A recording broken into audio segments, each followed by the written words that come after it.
Au siège de la Commission nationale indépendante CENI ce lundi 9 mai, s'est tenue la 5e assemblée plénière et qui a permis la mise en place du bureau exécutif de l'institution.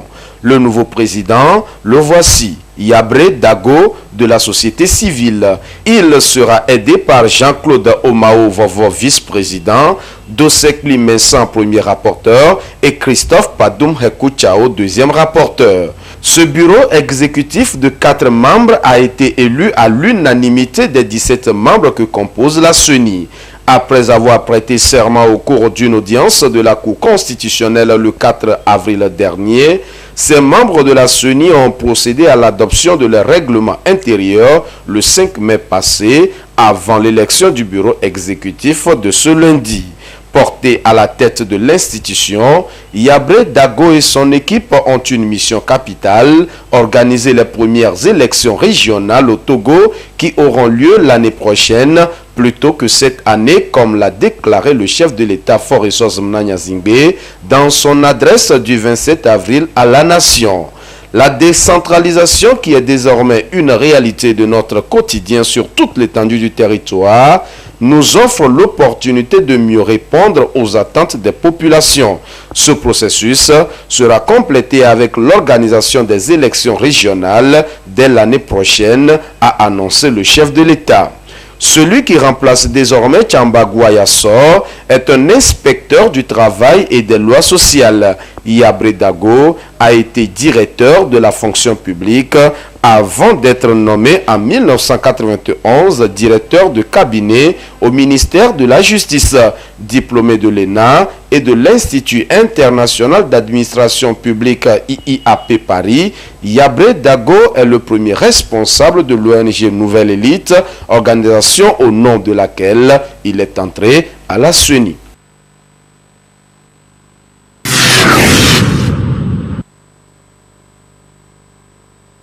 « 625 francs pour le super sans plomb, 580 francs pour le pétrole lampant, 660 francs pour le gasoil et 718 francs pour le mélange de temps. Ce sont les nouveaux prix des produits pétroliers à la pompe.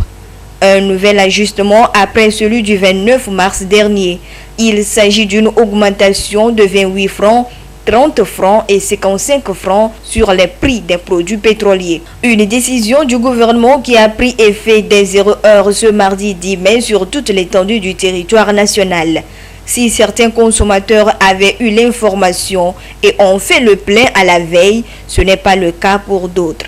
Ce fut une surprise pour ceux que nous avons rencontrés à la station d'essence ce mardi matin. 625, hein? Oh, on va mourir dans ce pays.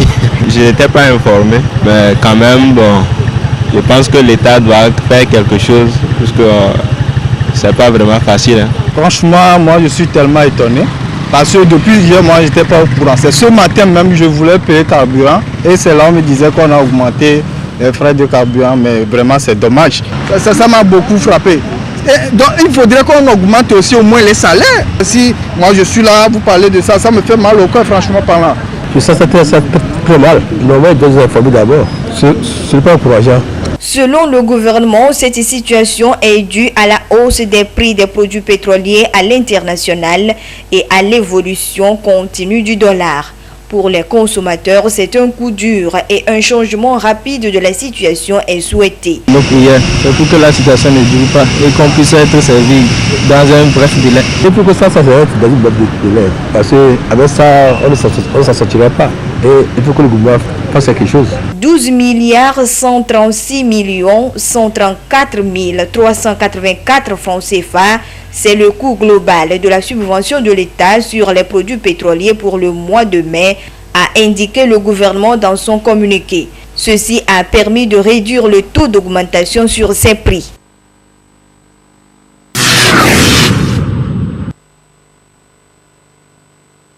Ce lundi 9 mai 2022 s'est ouverte à Abidjan en Côte d'Ivoire la 15e conférence des parties COP15 sur la désertification et la sécheresse.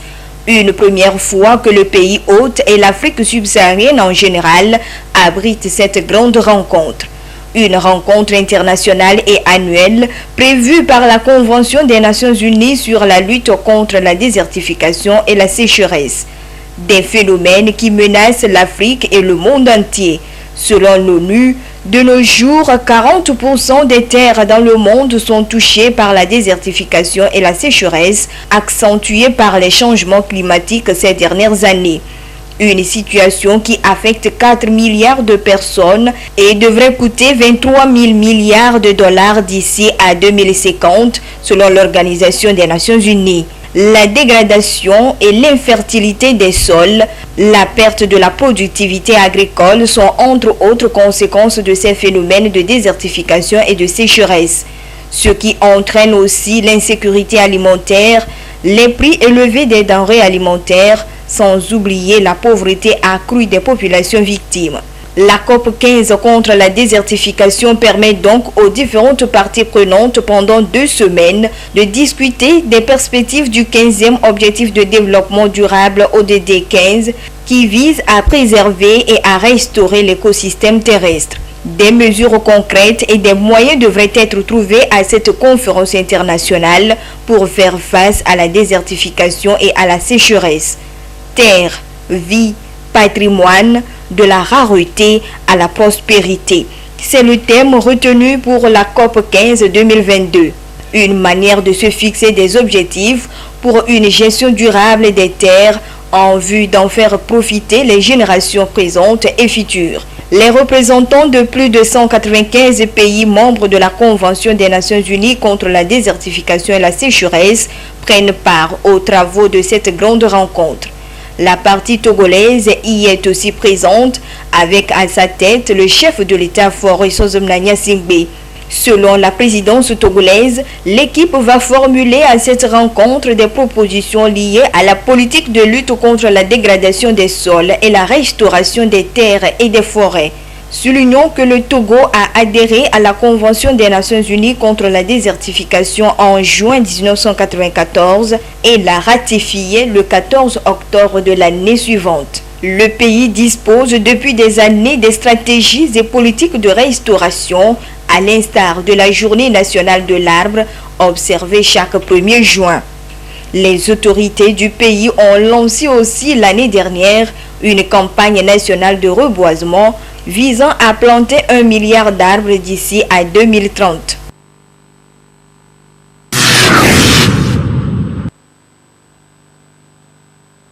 La connexion Internet de nos jours est devenue une nécessité dans tous les domaines d'activité, que ce soit en entreprise, en société, dans le commerce ou encore dans le domaine de l'entrepreneuriat. L'on s'y sert pour la promotion de ses différents produits et services. Pour ce faire, l'utilisateur a le choix entre la connexion réseau mobile ou la connexion Wi-Fi. Mais avec l'expansion et la multiplication des points de vente Wi-Fi qui offrent la connexion à des coûts accessibles à toutes les bourses, tout semble changer. La connexion au Togo n'est pas assez moins chère pour certains de nos publics. Et particulièrement le Wi-Fi arrange certaines personnes par rapport au forfait qu'ils doivent faire dans la journée. Et il n'y a pas assez de données quand on paie sur nos opérateurs téléphoniques. Les risques auxquels on a recouru si on est sur un réseau public, c'est les risques de piratage ou bien de hacking. Il y aura quelqu'un mal intentionné avec son ordinateur, il peut avoir accès et contrôler toutes les données de ceux qui sont connectés sur le même réseau. Les gens ont besoin de connexions, beaucoup de connexions pour travailler. Bon, il y a sur les réseaux sociaux, TikTok, WhatsApp, Facebook, YouTube, pour faire les téléchargements. Donc on voit que le réseau mobile seul ne peut pas suffire.